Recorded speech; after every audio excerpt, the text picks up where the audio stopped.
Isn't that absolutely stunning? Beautiful.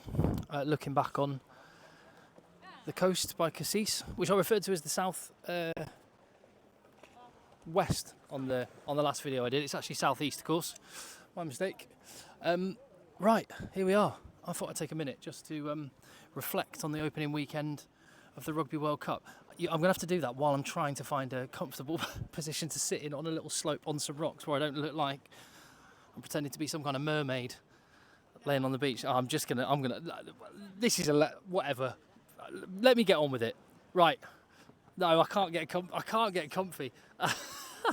Right. I'm kind of comfy-ish. Right. Okay. So, opening weekend of the Rugby World Cup. I thought I would do 3 highs, 3 lows. I want to emphasise the positive, but you know, there's always yin to the yang. There's always an up and an under in rugby parlance, and there was this weekend. So, firstly, the high is the fans, and I felt more like a rugby fan this weekend than I have done in years. Genuinely, I've never been to a Rugby World Cup game before Saturday night. In the stadium on Saturday night, when the teams were being announced and when the players ran out and when the national anthems were happening, well, we can talk about the national anthems in a bit. I felt like the fan that I was when I was a kid, and it stirred something in me. And having never gone to a Rugby World Cup game, I found it quite an emotional experience, if I'm honest. Got a bit choked up, and I'm still kind of pinching myself that I'm sat here talking to you, and that's from the perspective of I'm here travelling around France during the Rugby World Cup, which I can't quite believe, and secondly that you care enough to watch, and that the channel's really grown over the last, well, I only really started it properly in January, February, around the Six Nations. I can't quite believe where it's at, and I'm kind of overwhelmed at this point. Taking a day of reflection, I'm kind of overwhelmed by the whole thing. The fans, the colour, those Argentina fans on Saturday, just incredible. The noise, the colour, the passion.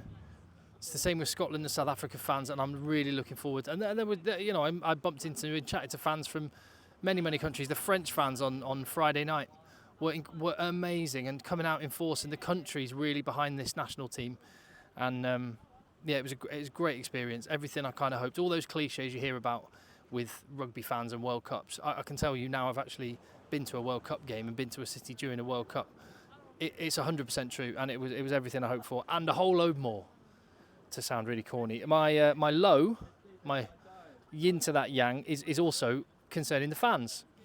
I felt really sorry for a bunch of them, and on Friday night, arriving in Marseille, going into the port to go to the fan village to watch the game, I was really pumped up and excited, and the fan village wasn't open inexplicably, and that meant that fans were struggling to see the game.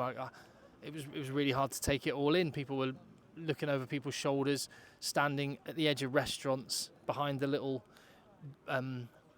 shrub border that the restaurants make, trying to just peer through and find a way to see the game. It was really badly organised, and that was only exacerbated by the fact that on Saturday night fans couldn't get in time to the stadium in Marseille, and I gather that that's been a similar story around France at the opening weekends of games. So I'll just hope that things are sorted out by next weekend. I spoke to one Argentinian, I think I mentioned this on another video, who travelled 28 hours to come to France and spent a month's salary, and then he couldn't get into the stadium in time, and then his team Argentina go and put in an abject performance like they did. Second high point is the country of France. I mean, it's beautiful, firstly, and the north to the south it's a massive country, and there's so much culture and history and heritage. But I touched on it a moment ago. This is the perfect place for the World Cup right now. There's a lot of negative stories in rugby. There's a lot of existential threats to rugby, financial issues, participation dropping. This is a country that embraces the sport, loves it for what it is and what it always has been, and is getting more and more passionate. It's expanding, not contracting. The money is here, the professional opportunities are here.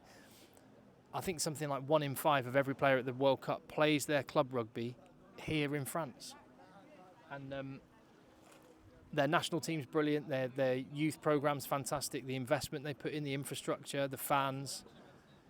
It's just an amazing rugby country, and we're very lucky that in rugby that we have a country like France that's so into its rugby, and then they went and delivered on Friday night when it really mattered, and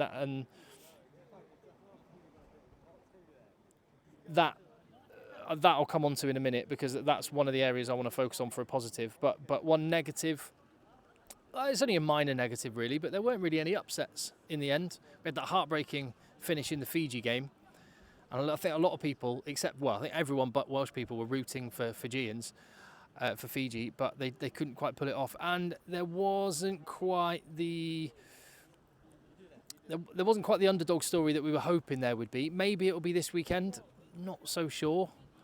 So the underdog stories may not materialise. I think this weekend coming up is going to be really fun. A load of countries play really fun rugby, and it was a historic moment for Chile, their first national anthem, their first World Cup, their first match, and they gave a good account of themselves, but no upsets.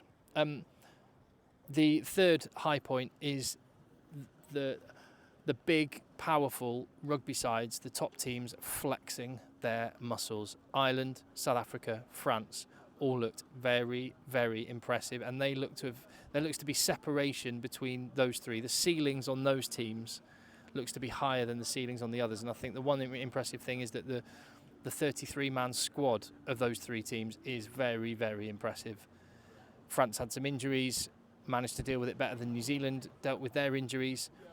Ireland played a full 80-minute game against Romania. They've still got room to improve, but they were looking impressive against poor opposition, but going for it like you play when you have a squad of players that do not want to give up their shirt to somebody else who's competing for it. And South Africa, that was an impressive display. Their defensive performance was massive. And I just want to touch on that. In every one of those teams, you have got world stars. France, obviously, with Antoine Dupont, Thomas Ramos was brilliant. Gregory Aldrit was absolutely immense. These big names stepped up, and that's massive for the sport. Damien Penaud for France.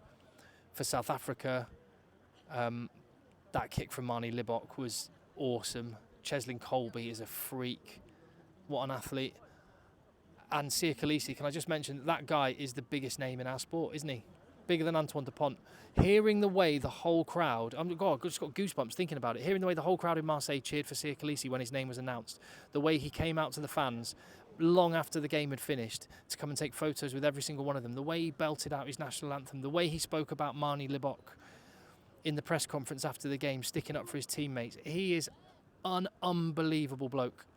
And how lucky are we to have these people in our sport? And Ireland, the same. Look across their team. They've got, I like Tyg Byrne, Peter O'Mahony. Like, these men are iron, absolute iron, and it's awesome. The final negative then is the players. Real big positive. Negative, the officials, or at least the problems that are thrown up by the constant tinkering with the officials. So we've got, this is World Rugby's doing. What happens is we have a bit of an issue, and then they try and solve it, and they end up like, it's like putting your fingers in a hole in a boat. You have to take your finger out of a different hole, and water comes in from a different direction. The law of unintended consequences, and it's a mess. You had 3 decisions.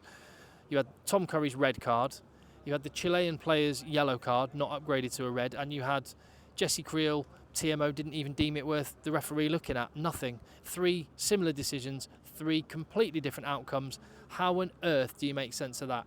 And this is after World Rugby brought in a bunker system to try and stop this sort of thing from happening.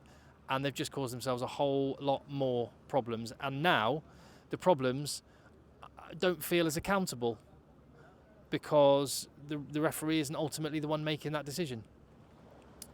I'd rather, I don't know, call me old school, I'd rather go back to the referees being in control. So there you go. There's 3 ups, 3 downs. Is there anything I've missed? If you had to sort of highlight a positive or a negative, what would you say? That's my question to you. I'm going to have to get up and hit stop on the video and leave you with that lovely view. In fact, let me linger on that view for a minute more. Isn't it lovely? I'll show you the rest of it. Hold on. Oh, I look like might be some Argentina rugby fans there. Fella fishing, gorgeous. The Mediterranean Ocean. Sea. Not ocean, but sea. Anyway. See you on the next video, yeah?